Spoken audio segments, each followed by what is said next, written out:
السلام عليكم. ازاي ابقى شخصية حلوة، شخصية ظريفة الناس تتقبلها، او عندي كاريزما بمعنى اصح؟ اول حاجة لازم يكون عندك وعي بذاتك، بروحك، بجسدك.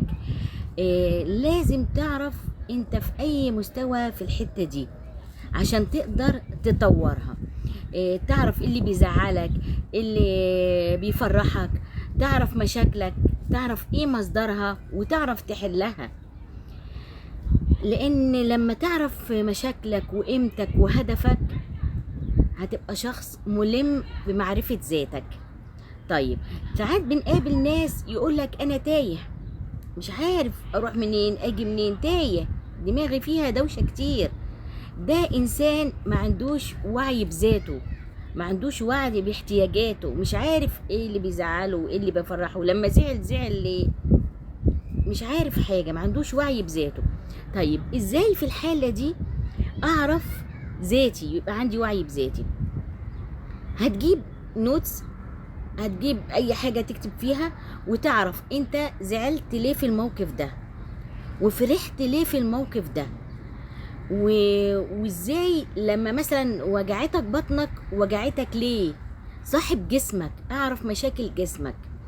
طيب لما تسجل كل حاجة ساعتها هتعرف ذاتك، وهتعرف تحط حدود. لازم تحط حدود لكل حاجة، حتى زعلك ومشاكلك لازم تحط لها حدود. يعني مش البني ادمين بس، لا، ده زعلك لازم يبقى له حدود. ما انا ما ينفعش ازعل قوي فاضر نفسي واضر جسمي واضر كل حاجة فيا، كل حاجة يبقى لها حدود. بعد كده ساعتها لما هتراقب نفسك تتقبل بقى، تتقبل عيوبك، تتقبل مميزاتك، تحب نفسك زي ما انت. ده ساعتها هيأهلك انك تتغير، انك تتطور من نفسك او تطور من نفسك. يعني انا طول ما انا رافض عيوبي عمري ما هتطور. لازم تتقبلها، ما فيش حد ما عندوش عيوب، كل الناس وكل البشر عندهم عيوب، بس لازم تعرف ايه عيبك وتطوره. ساعتها تبقى مؤهل للوعي الذاتي الكامل. طيب بعد كده لازم يكون في سيطرة على الذات، تنظيم، انظم نفسي، اسيطر على نفسي، على مشاعري، على افكاري، اسيطر على جسمي. هتسيطر على جسمك ازاي؟ من خلال مشاعرك.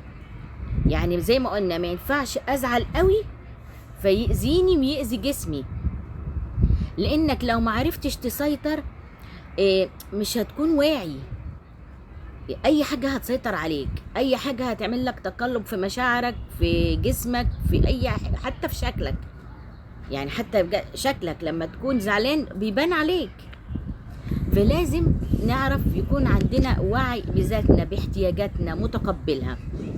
بعد كده لازم تتعلم تحمي نفسك، تحمي نفسك من كل حاجة.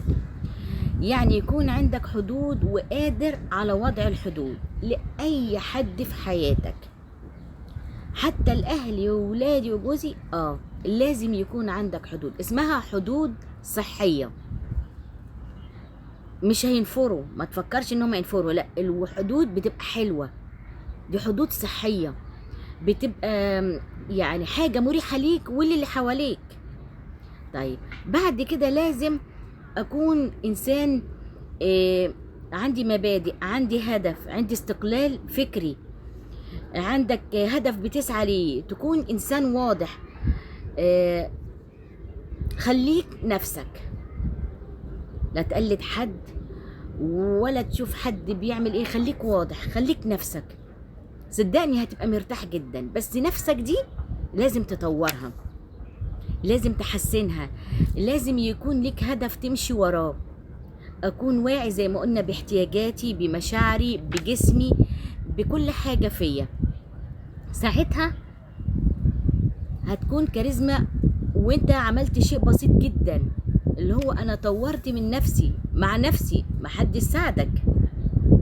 طورت من مشاعري، عرفت ايه اللي بيزعلني، ايه اللي بيضايقني. ساعتها يبقى عندك وعي بنفسك، وعي بذاتك، ساعتها هتبقى كاريزما.